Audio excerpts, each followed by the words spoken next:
Hello friends, आज पढ़ा आम चैप्टर 5 रो द्वितीय पार्ट वस्तुर प्रकार भेद।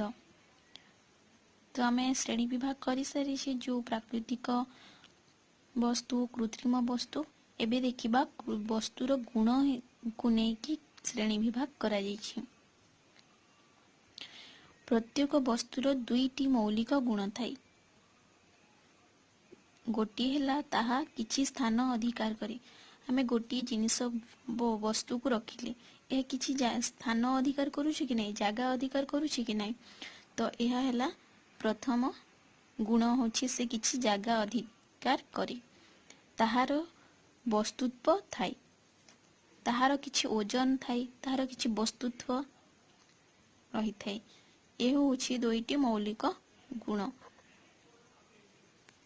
तापरे आउ केतेक गुण गुड़िक है ताहार रंग वर्णहीन कि रंगीन, तार ऊपर पृष्ठ भागरे मसृणता अच्छी कि रुक्षता अच्छी, उज्ज्वलता अच्छी कि स्वच्छता अच्छी, द्रवणीयता कि अद्रवणीय, यही सब गुण को लेकिन श्रेणी विभाग करा जायते।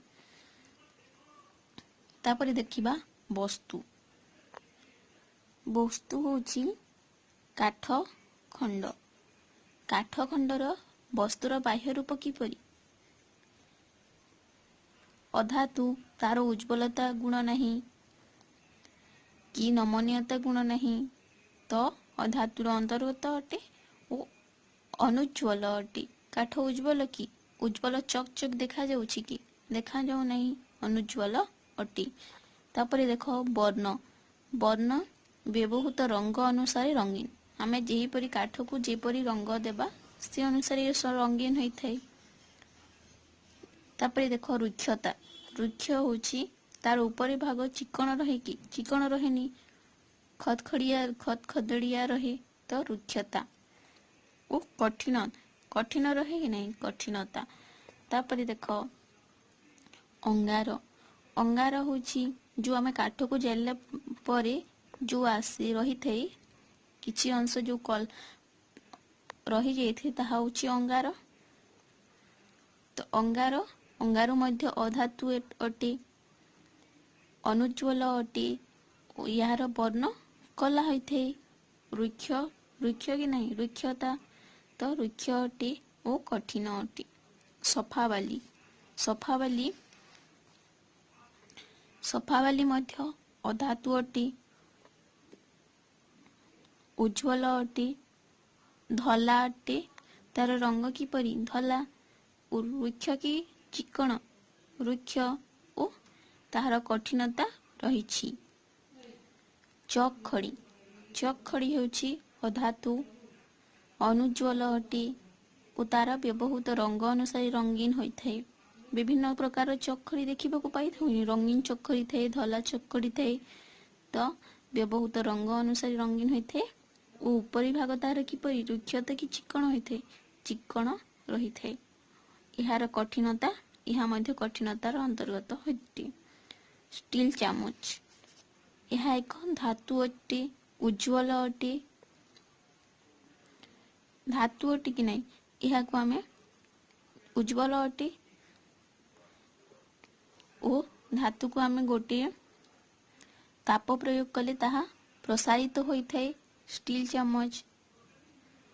तेणु यह धातुर अंतर्गत अटे, नमनीयता अटे, तेणु ताहार रंग स्टील रंग होता है।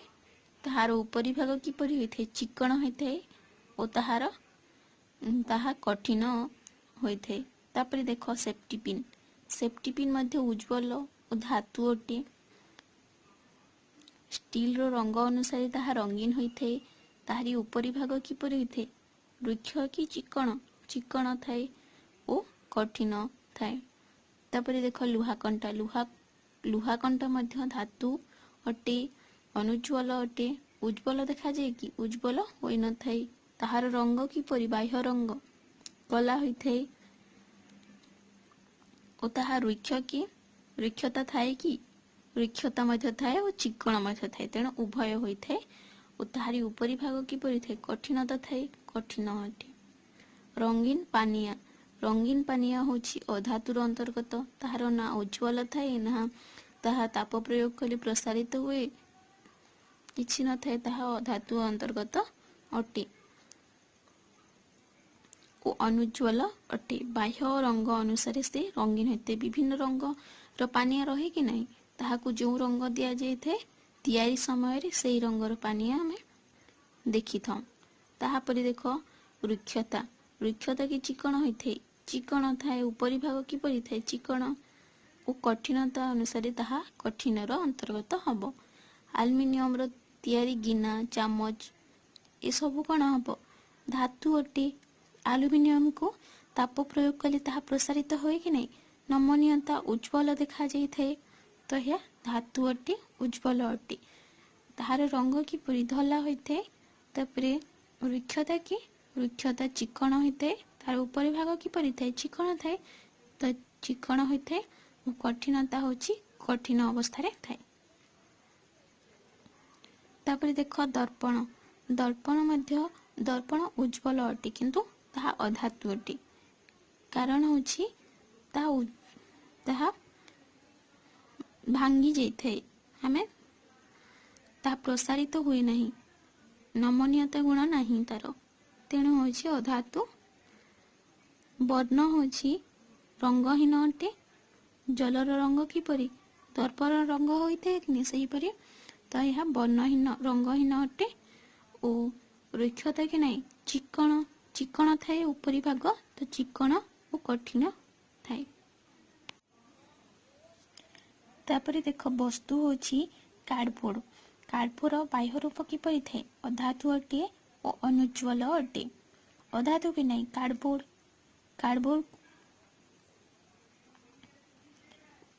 କାର୍ଡବୋର୍ଡର ଉଜ୍ଜ୍ୱଳତା ଅଛି କି ଗୁଣ ନାହିଁ, ତାକୁ ଭାଙ୍ଗିଦେଲେ ଭାଙ୍ଗିଯାଏ। ତାହା ତାପର ଅନୁପଯୋଗୀ ଅଟେ। ବିଦ୍ୟୁତ ତାପର ଅନୁପଯୋଗୀ ଅଟେ। ତାପରେ ଦେଖ ବର୍ଣ୍ଣ। ଏହାର ରଙ୍ଗ କିପରି ହୋଇଥାଏ, କାର୍ଡବୋର୍ଡର ବ୍ୟବହୃତ ରଙ୍ଗ ଅନୁସାରେ ରଙ୍ଗୀନ ହୋଇଥାଏ। ଓ ରୁକ୍ଷତା କିପରି ଥାଏ, ରୁକ୍ଷ ହୋଇଥାଏ। କାର୍ଡବୋର୍ଡ କାଠରୁ ତିଆରି, ତ ଏହା ରୁକ୍ଷ ହିଁ ହୋଇଥାଏ। କଠିନତା ଅନୁସାରେ ଏହା କଠିନ ଥାଏ। ତାପରେ ଦେଖ ରବର କିପରି ହୋଇଥାଏ, ଅଧାତୁ ଅଟେ, ଅନୁଜ୍ୱଳ ଅଟେ ଓ ବର୍ଣ୍ଣ କିପରି ହୋଇଥାଏ, ବ୍ୟବହୃତ ରଙ୍ଗ ଅନୁସାରେ ରଙ୍ଗୀନ ହୋଇଥାଏ। ଆମେ ବିଭିନ୍ନ ପ୍ରକାର ରବର ଦେଖିଥାଉ କି ନାହିଁ, ତ ବ୍ୟବହୃତ ରଙ୍ଗ ଅନୁସାରେ ରଙ୍ଗୀନ ହୋଇଥାଏ। ଓ ରୁକ୍ଷତା ହେଉଛି ଚିକଣ ଥାଏ ଓ କଠିନ ଥାଏ। ଲୁଣ ଦେଖ ଅଧାତୁ ଅଟେ, ଅନୁଜ୍ୱଳ ଅଟେ। ଅଧାତୁ ମାନେ ତ ଅନୁଜ୍ୱଳ ହିଁ ଅଟେ। ତାପରେ ଦେଖ ବର୍ଣ୍ଣ ହେଉଛି ଲୁଣର ଧଳା, ତାହା ମଧ୍ୟ ରୁକ୍ଷ ଅଟେ।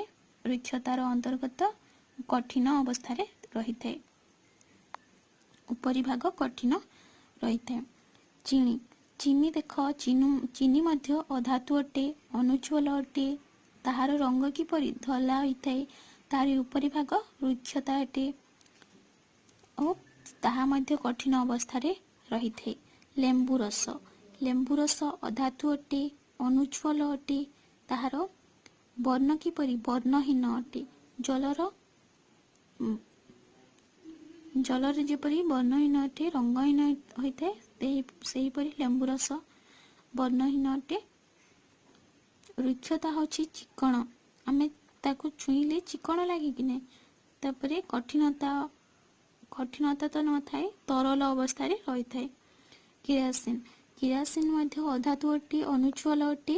ତାହାର ରଙ୍ଗ କିପରି ନୀଳ ହୋଇଥାଏ ଓ ରୁକ୍ଷତା କିପରି ଚିକଣ ହୋଇଥାଏ ଓ କଠିନତା ଅନୁସାରେ ତାହାକୁ ତରଳ ଅବସ୍ଥାରେ ରହିଥାଏ। ସୋରିଷ ତେଲ ଅଧାତୁ ଅଟେ, ଅନୁଜ୍ୱଳ ଅଟେ, ହଳଦିଆ ରଙ୍ଗର ରହିଥାଏ। ଚିକଣ ଅବସ୍ଥାରେ ରହିଥାଏ, ତରଳ ଅବସ୍ଥାରେ ରହିଥାଏ। କାଚ ବାଟି ହେଉଛି ଅଧାତୁ ଅଟେ। ଭାଙ୍ଗିଦେଲେ ଭାଙ୍ଗିଯିବ କି ନାହିଁ, ତ ଅଧାତୁର ଅନ୍ତର୍ଗତ। ତାପ ଓ ବିଦ୍ୟୁତକୁ ପରିବାହୀ, ତେଣୁ ଅଧାତୁର ଅନ୍ତର୍ଗତ। ଉଜ୍ଜ୍ୱଳ ଅଟେ କିନ୍ତୁ ଦେଖିବାକୁ ତାହା ଉଜ୍ଜ୍ୱଳ ହୋଇଥାଏ। ଓ ତାହାର ରଙ୍ଗ କିପରି ବ୍ୟବହୃତ ରଙ୍ଗ ଅନୁସାରେ ରଙ୍ଗୀନ ହୋଇଥାଏ। ତାରି ଉପରି ଭାଗ ଚିକ୍କଣ ହୋଇଥାଏ ଓ କଠିନ ଅନୁସାରେ ତାହା କଠିନ ଅବସ୍ଥାରେ ରହିଥାଏ। କାଚ ବୋତଲ ମଧ୍ୟ ଅଧାତୁ ଅଟେ, କିନ୍ତୁ ଦେଖିବାକୁ ଉଜ୍ଜ୍ୱଳ ହୋଇଥାଏ। ବ୍ୟବହୃତ ରଙ୍ଗ ଅନୁସାରେ ତାହା ମଧ୍ୟ ରଙ୍ଗୀନ ହୋଇଥାଏ। ତାରି ଉପରି ଭାଗ ଚିକ୍କଣ ହୋଇଥାଏ ଓ କଠିନ ଅବସ୍ଥାରେ ରହିଥାଏ। ମହମବତୀ ଉଜ୍ଜ୍ୱଳ କି ଅନୁଜ୍ୱଳ? ଅନୁଜ୍ୱଳ ହୋଇଥାଏ, ଅଧାତୁ ଅଟେ। ତାହା ମଧ୍ୟ ବ୍ୟବହୃତ ରଙ୍ଗ ଅନୁସାରେ ରଙ୍ଗୀନ ହୋଇଥାଏ। ତାରି ଉପରି ଭାଗ ଚିକ୍କଣ ରହିଥାଏ ଓ ତାହାର ନମନୀୟତା ଗୁଣ ରହିଥାଏ। କଠିନ ନମନୀୟତା ଗୁଣରେ ରହିଥାଏ। ତାହା ଲମ୍ବି ଥାଏ କି ନାହିଁ, ତ ନମନୀୟତା ଗୁଣ ରହିଥାଏ। ନଡ଼ା ଓ କୁଟା ଖଣ୍ଡ ଅନୁଜ୍ୱଳ ଅଟେ, ଅଧାତୁ ଅଟେ। ତାହାର ରଙ୍ଗ ହଳଦିଆ ରଙ୍ଗରେ ଯାଇଥାଏ ଓ ରୁକ୍ଷ ରହିଥାଏ, କଠିନ ଅବସ୍ଥାରେ ରହିଥାଏ। ପେପର ୱେଟ୍ ଅନୁଜ୍ୱଳ ଅଟେ, ଅଧାତୁ ଅଟେ। ବ୍ୟବହୃତ ରଙ୍ଗ ଅନୁସାରେ ରଙ୍ଗୀନ ହୋଇଥାଏ ଓ ଚିକ୍କଣ, ତାହାର ଉପର ଭାଗ ଚିକ୍କଣ ଓ କଠିନ ଅବସ୍ଥାରେ ରହିଥାଏ।